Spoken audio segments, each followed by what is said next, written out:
Hello, welcome to All These Repairs. Today we will be talking about diagnosing the coolant temperature gauge, the water temperature gauge, and that system. So I'm actually in the middle of replacing some brake lines and everything on this vehicle. Ran into a seized line, had to cut the line. Still waiting on the part. Had a little bit of extra time on my hand now that I'm not at work right now.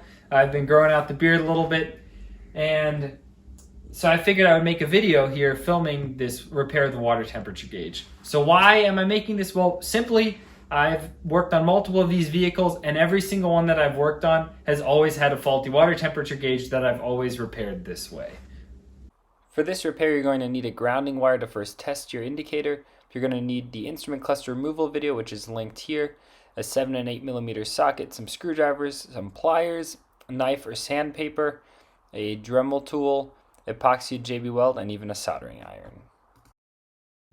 Okay, usually if your gauge isn't working in your vehicle, that leaves you three different options. The first one is the sensor, the water temperature sensor itself could be broken, which is sitting right here. The second option is that the wire itself can be broken. So on these newer Cabriolets, it's going to be this red and yellow wire, or potentially even the ground wire. On the older vehicles, as you can see, it's only going to be this red and yellow wire.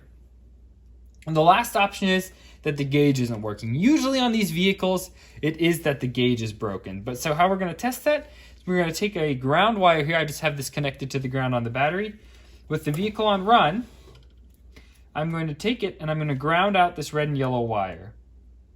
And then I'm going to look to see if the gauge changes. If the needle goes up and the light starts blinking when I ground it out, then I know that the wire itself is good and that the gauge is good. If that isn't occurring, there's a chance that either the wire can be bad or the gauge can be bad.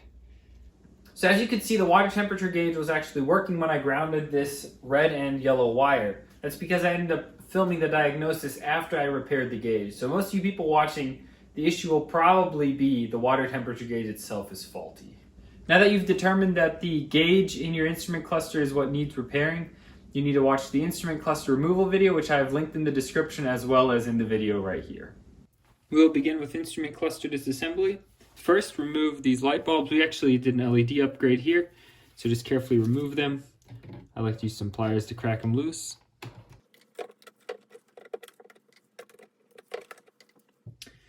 Then we can remove this bottom connector.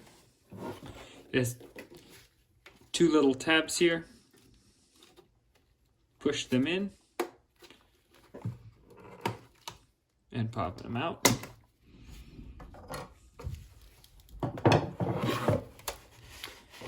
Then we can carefully remove this mylar from these little white pegs. Sometimes a flat screwdriver works nicely. We can remove these instrument cluster screws with the 6 millimeter.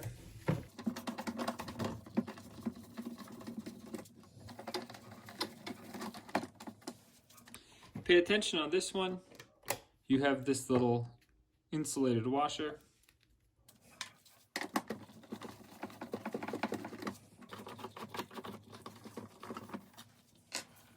Remove the voltage regulator.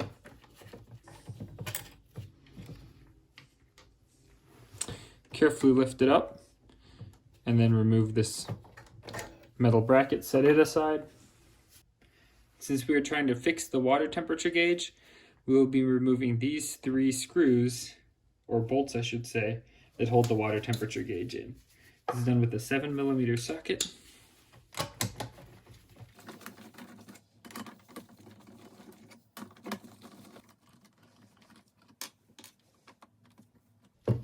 Remove the washers.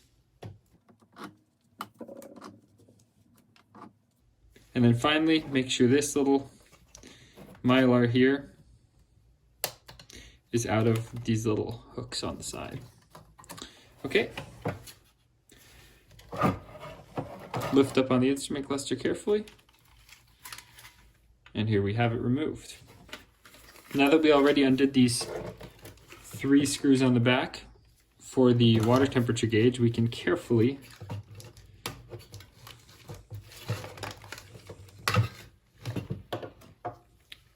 move this aside. With the water temperature gauge removed, next we need to grind off these two rivets here. You can see one on that side, you You can see one right over here. So for that, I just use a Dremel tool and then carefully grind it off.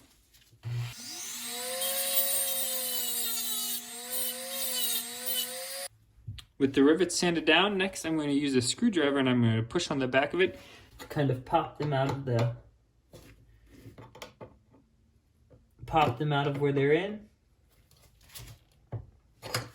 1 and 2. And then you can carefully pull this cover off. Try to not hit the needle too much. All right. And now we can get to fixing the water temperature gauge.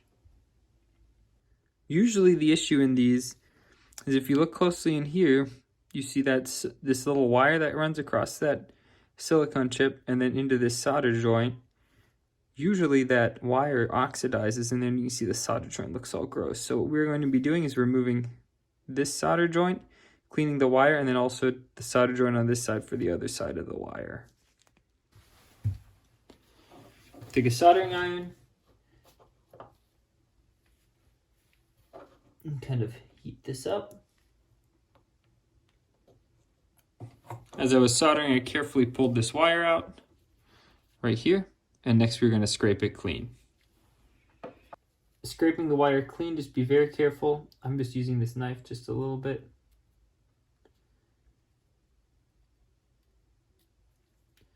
Make sure if there's any oxidation that it's removed. You don't want to damage the wire. Now that the wire is clean, we'll solder it back in place.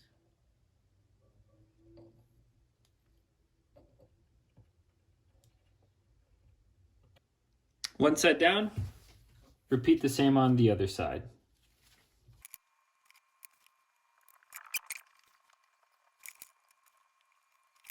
Testing of the water temperature gauge is simple. Take a 9-volt battery. I hook up 2 alligator clips.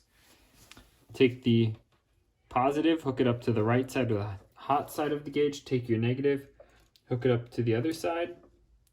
Set the gauge down and watch it for a few minutes. This 9-volt is rather dead, so the gauge isn't going very far past half. Let it sit for 5 minutes to make sure that your repair held. Okay, it's been 5 minutes. The temperature gauge is still indicating hot, indicating our repair worked. Remove the alligator clips. And now it's time to glue the cover back on. Since we cut the rivets on the back of this, we are just going to glue it back onto the water temperature gauge.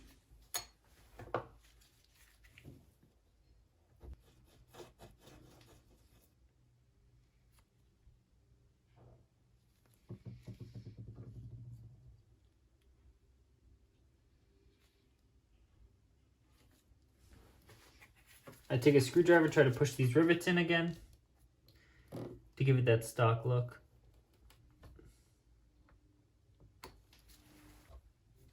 And then you can apply a little bit of extra glue on the back side. Now that the epoxy is dried, we can screw our instrument cluster back together. Take your water temperature gauge, insert it back into here. Take your instrument cluster. Now's a great time to clean it out if there's any dirt in here. Just use a microfiber cloth to clean it out.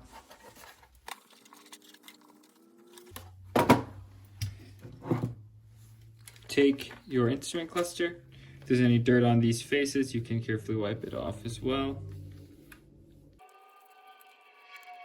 And now carefully put it back together.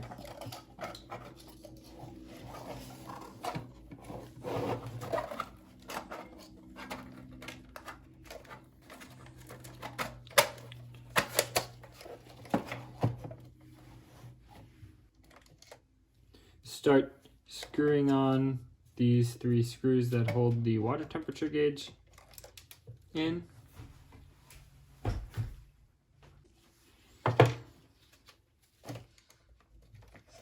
These don't need to be particularly tight, just a little bit snug. Now we can start installing these. These also do not need to be particularly tight. people will start tighten them too tightly and then all this mylar will rip. These are just holding the instrument cluster into this housing. It's not going to fall off.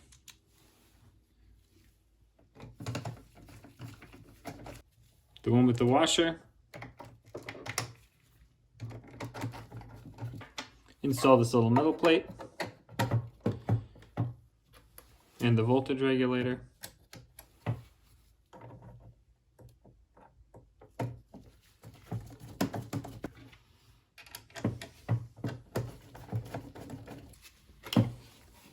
On the instrument cluster, take this mylar, slide it down there, take this connector, this pin goes on the hole right here, and carefully connect it.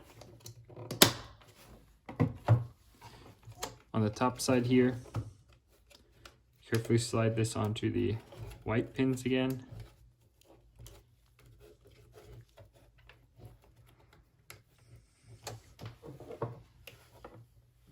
And then install your lights.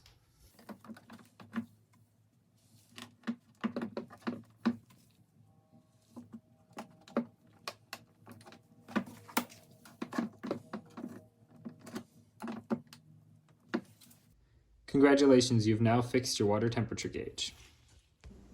Today we discussed the diagnosis of a faulty water temperature gauge, and then we also discussed how to properly fix the issue. Hopefully your gauge is now working. Thanks for watching another episode of Ollie's Repairs. Hopefully you enjoyed the video. If you did, please like, subscribe, and comment for more.